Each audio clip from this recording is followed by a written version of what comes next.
જય જવાહર મિત્રો. અત્યારે 2026-27નું શૈક્ષણિક સત્ર સ્ટાર્ટ થઈ ગયેલું છે. જો આપનો પાલ્ય ધોરણ 10 કે 12માં ભણતા હોય એના માટે એક મહત્ત્વનો વિડીયો બનાવી રહ્યો છું. જ્યારે આપનો પાલ્ય ધોરણ 10માં ભણતો હોય ત્યારે તમારું લક્ષ્ય એવું હશે કે ધોરણ 10માં એને સારા ટકા આવે અને ધોરણ 11-12માં સારા ફિલ્ડમાં એડમિશન લે, એટલે કે સાયન્સ, કોમર્સ કે આર્ટ્સમાં એડમિશન લે. તો શરૂઆત કરીએ કે ધોરણ 10ની અંદર જ્યારે કે પ્રથમ પરીક્ષા, બીજી પરીક્ષા અને ફાઇનલ પરીક્ષા આવતી હોય તો એમાં સારા સ્કોર આવશે તો જ બોર્ડમાં સારા ટકા આવશે. ધોરણ 10ના વિદ્યાર્થીઓ અત્યારથી જ દરરોજના મિનિમમ 2 કલાકનું વાંચન કરે, 1 કલાકનું કમ્પલસરી લખવાનું કરે. લખવાનું એટલે કઈ રીતે? તો તમે કોઈપણ દિવસમાં ભણેલા ટૉપિકને તૈયાર કરી, મોઢે કરી અને એને જાતે લખો. અઠવાડિયાની અંદર એવું શેડ્યુલ બનાવો કે દર રવિવારે તમારે અઠવાડિયાના જે પણ સબ્જેક્ટના જેટલા ટૉપિક ચાલેલા હોય એ ટૉપિક તૈયાર કરીને તમે જાતે લખી શકો. ધોરણ 10ની અંદર સારું રિઝલ્ટ લાવવા માટે તમારે કોઈ સારા પ્રકાશનની બુક લાવવી જરૂરી નથી. તમારું પાઠ્યપુસ્તક એ શ્રેષ્ઠ માર્ગદર્શક પુસ્તક છે. પરીક્ષામાં તમે તૈયારી કરવા માટે અત્યારથી જ ટેક્સ્ટબુક સંપૂર્ણપણે વાંચી એના ક્વેશ્ચન આન્સરની એક જાતે નોટ બનાવો.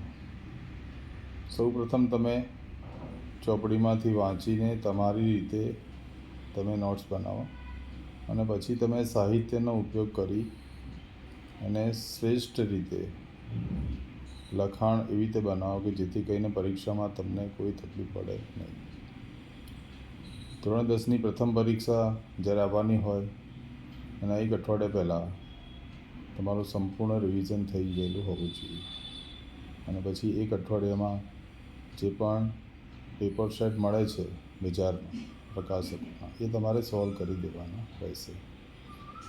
ડિસેમ્બર સુધી ધોરણ 10નો સંપૂર્ણ અભ્યાસક્રમ પૂરો થઈ જાય પછી જ્યારે જાન્યુઆરીમાં પરીક્ષા આવતી હોય છે, બોર્ડની પરીક્ષા, એની પહેલાં એક પ્રિલિમિનરી પરીક્ષા આવતી હોય એમાં પણ તમે આ રીતે જ તૈયારી કરો જેથી કરીને તમારા પ્રિલિમિનરીમાં જે પણ ટકા આવશે આથી થોડાક વધુ બોર્ડની પરીક્ષામાં આવશે. જ્યારે બોર્ડની પરીક્ષા આવે ત્યારે 1 મહિના પહેલાં તમારો સિલેબસ પૂરો થઈ ગયેલો હોવો જોઈએ, એટલે કે કમ્પ્લીટલી વાંચન થઈ ગયેલું હોવું જોઈએ અને છેલ્લા મહિનામાં તમારે ફક્ત જૂના બોર્ડના પેપરો તૈયાર કરી અને લખીને પ્રેક્ટિસ કરવાની છે. ધોરણ 11-12ના વિદ્યાર્થીઓ માટે હવે મોટાભાગના વિદ્યાર્થીઓ 10મા પછી સાયન્સ લેતા હોય છે.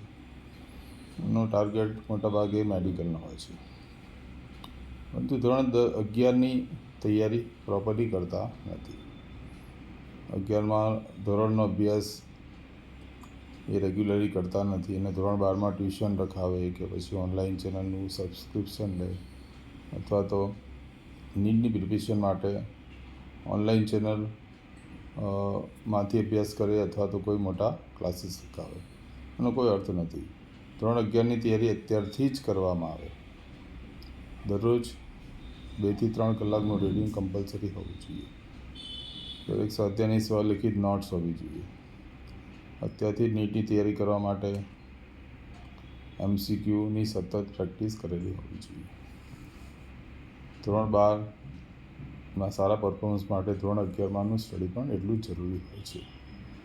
તો મિત્રો, આવા જ પ્રકારની તમને કોઈ સચોટ માહિતી જોઈતી હોય, માર્ગદર્શન જોઈતું હોય તો અમારી ચેનલને લાઈક કરો, સબસ્ક્રાઈબ કરો. આવનારા સમયમાં આવા જ મહત્ત્વપૂર્ણ સૂચન આપતા વિડીયો તમે જોઈ શકશો. જય જવાહર.